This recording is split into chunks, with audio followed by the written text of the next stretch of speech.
Dan tentu Republik ini butuh perhatian para generasi muda. Pemilu, apa aja sih yang dikerjakan Bawaslu ini? Apakah tetap melakukan pengawasan, Pak? Recommendation, ya, memberikan rekomendasi untuk perbaikan terhadap aturan main, terhadap regulasi ke depan.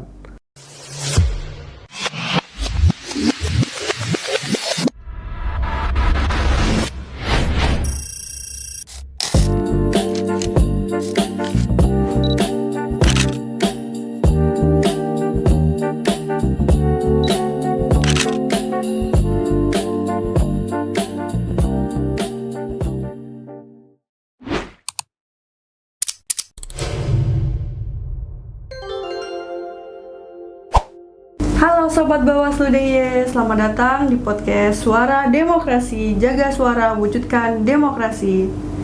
Podcast kali ini dipersembahkan oleh Bawaslu Daerah Istimewa Yogyakarta. Tempat kita ngobrol santai tapi bermakna seputar demokrasi, kepemiluan, dan pentingnya masyarakat dalam mengawasi jalannya pemilu.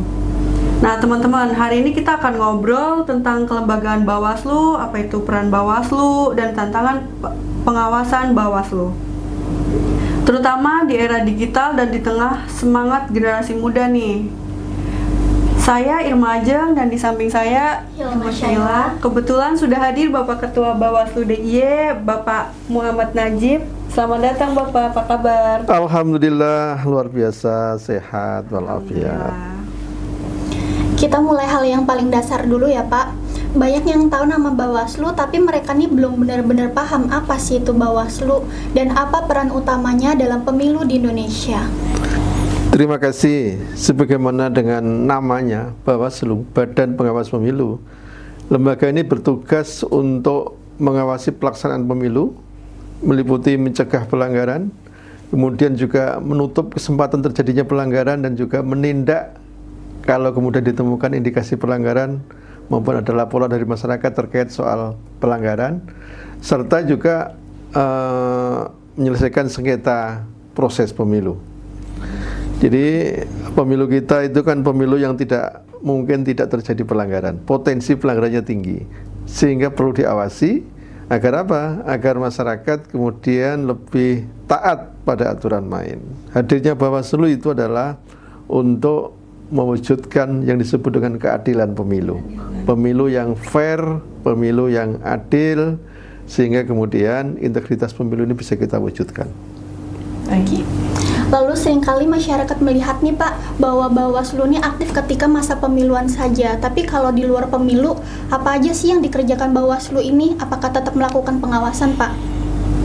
Ya, tentu yang disebut pengawasan itu kan berbasis pada tahapan ya. Kalau kita belajar yang disebut dengan siklus pemilu secara teoritis, itu kan ada 3 fase ya. Fase pre-elektoral, fase electoral period, dan juga fase post-elektoral. Hari ini kita masuk pada fase post-elektoral. Di fase ini itu ada 3 kegiatan penting yang disebut review. Review itu kita mengevaluasi, kita menilai kerja-kerja pengawasan kita kemarin, termasuk kerja-kerja yang menyangkut soal penanganan pelanggaran maupun juga penyelesaian sengketa. Itu kita review, kita nilai seperti apa kerja-kerja kita kemarin. Kemudian setelah itu juga ada yang disebut dengan kegiatan yang berupa recommendation, ya, memberikan rekomendasi untuk perbaikan terhadap aturan main, terhadap regulasi ke depan. Tentu berbasis pada penilaian kita kemarin. Karena tentu apapun yang kita lakukan pasti nggak sempurna. Ada kekurangan, ada kelemahan. Ini yang kita evaluasi dan kemudian hasil dari evaluasi itu kita rekomendasikan untuk perbaikan regulasi ke depan. Apalagi hari ini Komisi 2 DPR RI kan sedang mempersiapkan perubahan undang-undang pemilu. Sehingga tentu Bawaslu juga punya peran penting untuk memberikan masukan terhadap undang-undang ke depan agar lebih baik.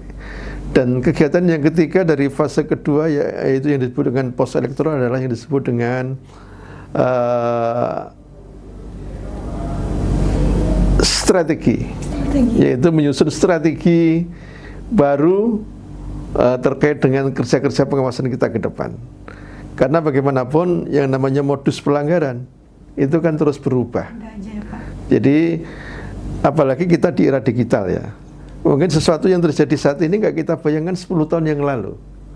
Begitu juga 10 tahun ke depan itu nggak bisa kita bayangkan saat ini. Apalagi yang namanya perubahan sangat cepat. Pesat ya, Pak. Nah, sehingga strategi pengawasan kita itu harus antisipatif. Karena kalau kemudian yang kita lakukan itu tidak kemudian sesuai dengan situasi zaman yang sudah berubah, ya maka kita pasti akan gagal mencegah pelanggaran, gagal untuk menutup kesempatan terjadinya pelanggaran. Sehingga ibarat kita punya senjata itu nggak mampu secara memadai ya untuk kemudian melumpuhkan lawan. Jadi yang namanya kejahatan itu kan terus berubah, mengalami mutasi, mengalami kemajuan. Sehingga penegak hukum itu harus lebih sigap untuk mengantisipasi terjadinya potensi perubahan itu. Tentu nanti setelah itu kita masuk pada fase pra-election ya. Di tahap ini itu ada beberapa kegiatan penting, planning antara lain, membuat rencana. Ketika nanti pemilu berlangsung itu apa yang kita kerjakan itu harus dirancang dengan baik. Ahli manajemen bilang keberhasilan dari sebuah kegiatan ditentukan 50% diantaranya dari keberhasilan kita membuat rencana. Kalau rencananya buruk pasti kita akan tidak bisa mengerjakan tugas dengan baik. Rencana yang baik aja belum tentu kemudian bisa terlaksana dengan baik. Kemudian juga ada yang disebut dengan kegiatan yang berupa training ya.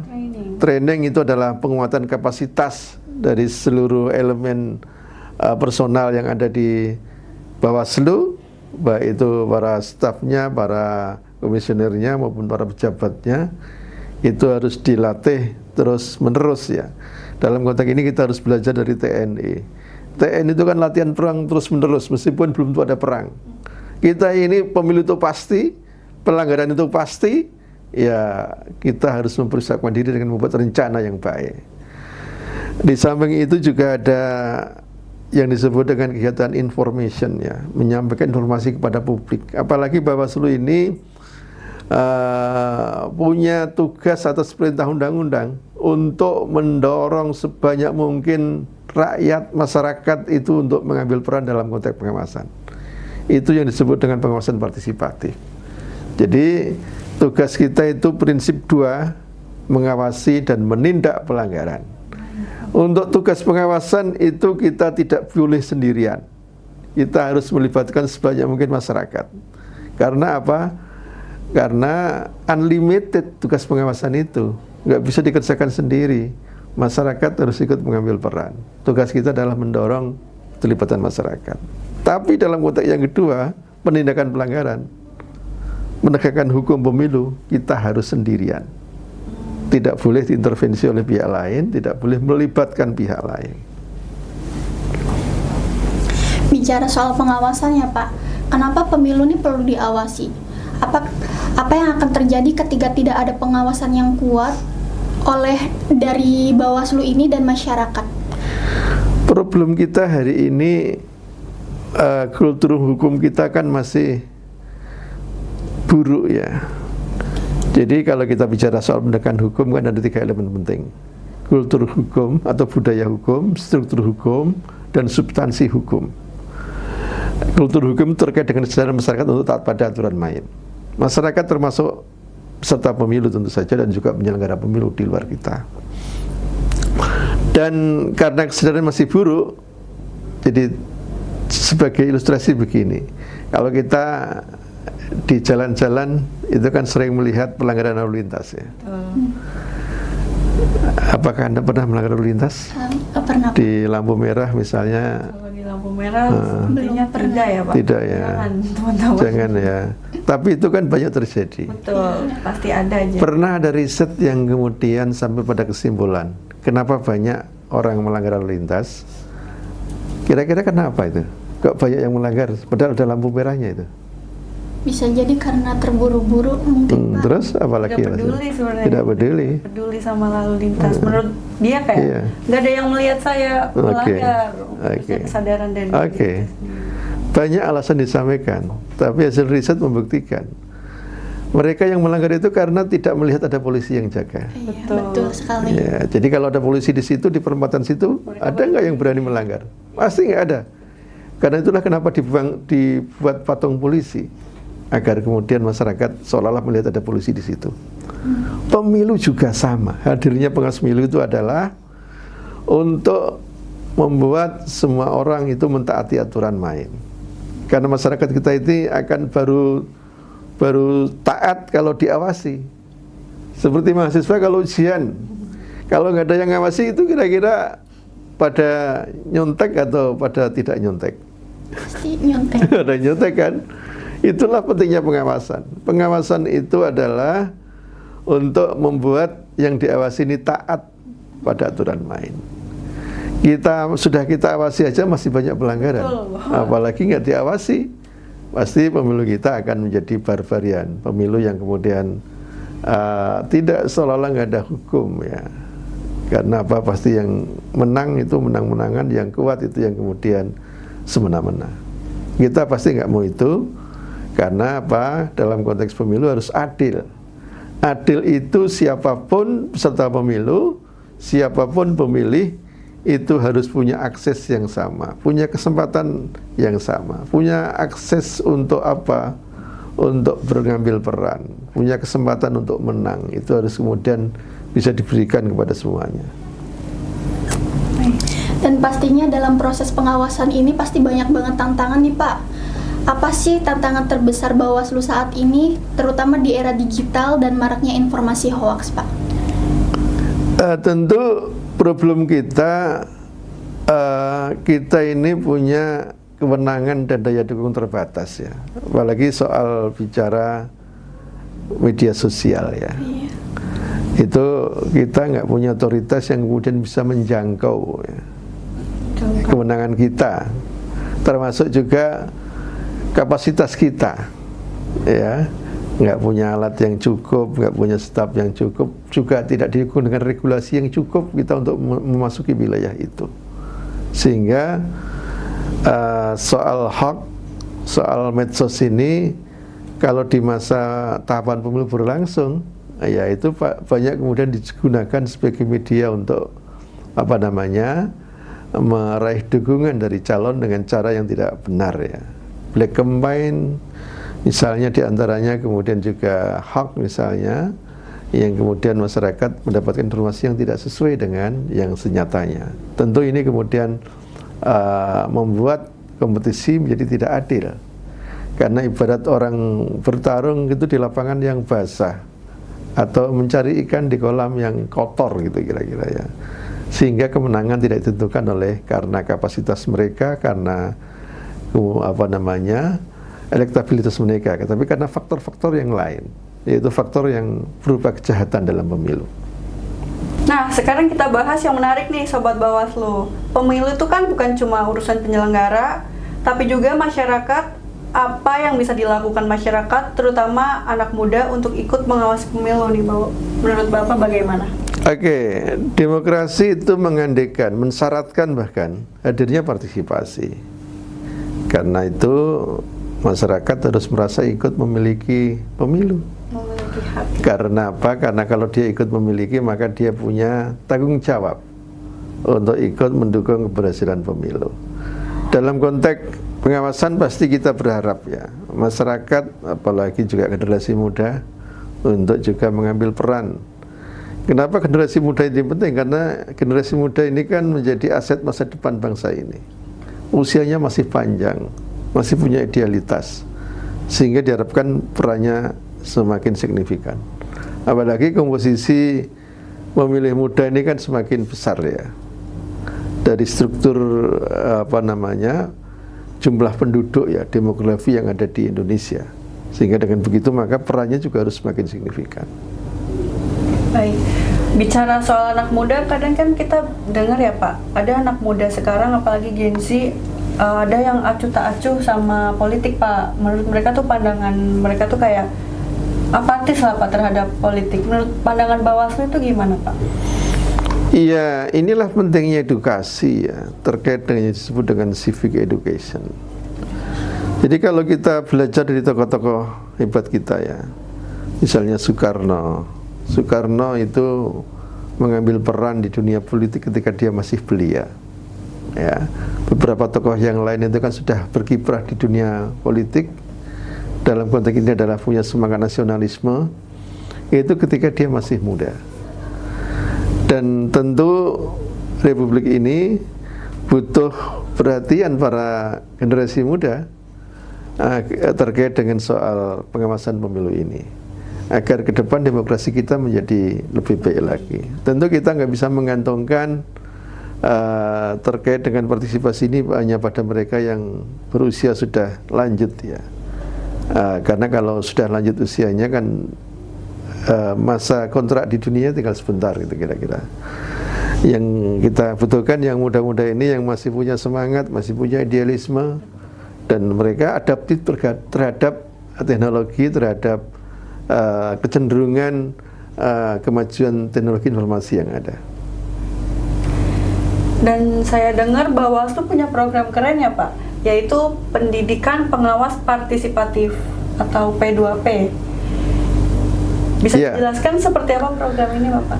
Iya, tentu konsekuensi dari kita diperintahkan undang-undang untuk mendorong partisipasi masyarakat dalam pengawasan pemilu, itu syaratnya kalau kita ini melakukan edukasi. Tadi Anda bilang banyak anak-anak muda yang abe, yang apatis. Nah, tentu kesadaran itu bisa dibangun melalui peningkatan pemahaman. Saya menduga banyaknya masyarakat, khususnya generasi muda yang apatis itu karena dia nggak paham terkait dengan peran apa yang harus dimainkan ya, sehingga dia tidak punya kesadaran cukup untuk kemudian mengambil peran terhadap upaya untuk mewujudkan pemilu yang baik di Indonesia ini. Kalau dilihat dari perjalanan pengawasan di Jogja nih Pak, pasti banyak hal yang menarik. Pelajaran apa yang berharga yang dapat dibagikan dari pengalaman Bawaslu DIY selama ini? Alhamdulillah DIY ini pemilunya terbaik secara nasional. Keren ya. Dan pengawasan pemilunya juga terbaik ya, karena kita dapat apresiasi dari Bawaslu RI sebagai provinsi teraktif dan terinovatif dalam konteks program pengawasan partisipatif. Dan jumlah pelanggaran kita juga relatif kecil dibanding dengan provinsi lain.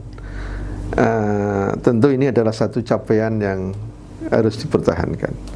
Tapi sebagaimana di awal kami sampaikan tadi, tentu tantangan ke depan lebih berat ya, sehingga kita tidak boleh lengah, kita tidak boleh kemudian merasa puas diri ya. Mencapai satu prestasi itu lebih mudah tentu daripada kita mempertahankan prestasi itu.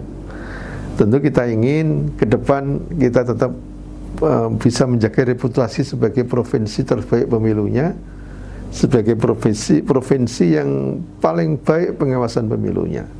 Tentu syaratnya adalah partisipasi dari masyarakat, khususnya generasi muda, itu sangat penting untuk bisa meningkatkan kualitas pengawasan pemilu. Pertanyaan terakhir nih Pak sebagai penutup, apa pesan atau ajakan Bawaslu untuk masyarakat dan generasi muda agar terus peduli dan berani mengawasi jalannya demokrasi di Indonesia? Terima kasih. Jadi alhamdulillah kita ini lahir di, setidaknya juga hidup ya di Jogja, daerah istimewa. Ini provinsi yang punya reputasi kontribusi terbaik untuk Republik ini. Kalau orang mengenal pemilu pertama tahun 55, di DIY ini pemilu pertama tahun 51. Dan pemilu di DIY ini menjadi acuan, menjadi best practice ya dalam konteks pelaksanaan pemilu 55 di Indonesia. Dan sampai sekarang ini kita selalu menjadi provinsi yang memberikan kontribusi terbaik untuk mendorong pemilu terbaik. Tentu ini harus menjadi penyemangat kita semuanya. Masalah pasti ada, dinamika itu pasti ada. Yang penting kita semakin menguatkan diri kita untuk mengatasi berbagai persoalan. Tentu kolaborasi antara kita selaku pengawas pemilu dengan masyarakat menjadi sesuatu yang penting ya.